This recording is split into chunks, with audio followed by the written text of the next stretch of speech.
আসসালামু আলাইকুম দর্শক, আপনারা দেখতে পাচ্ছেন আমাদের দোকানের জন্য মাছ চলে এসেছে। এখন আমরা এই মাছগুলোকে গাড়ি থেকে নামাচ্ছি। নামানোর পর আমরা দোকানে আনবো।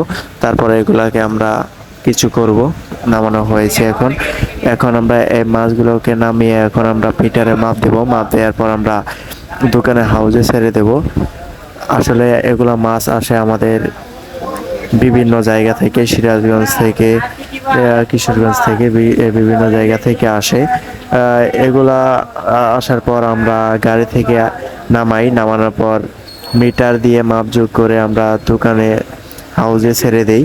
তারপর এগুলা মাছ সবগুলোতে একত্রিত করে আমরা বেচার জন্য প্রস্তুত করে নেই।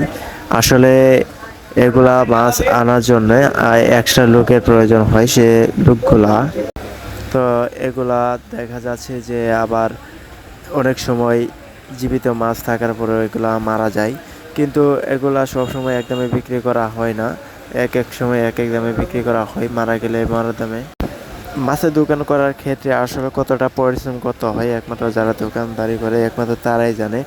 মাছ কিনা আনা, মাপ যোগ করে আবার বিক্রি করা, সবসময় ব্যবহার করতে হয় আপনার পানি। আবার অনেক সময় হাত পা নোংরা হয়ে যায়, বিভিন্ন ধরনের সমস্যা দেখা দেয়। আসলে খুব কষ্টের মাঝেও কিন্তু দোকানিরা এসব দোকান করে থাকেন। মাছ বিক্রির একটা অন্যতম বিষয় হচ্ছে মাছ আপনি যা বিক্রি করবেন তাই আপনার সাথে থাকবে।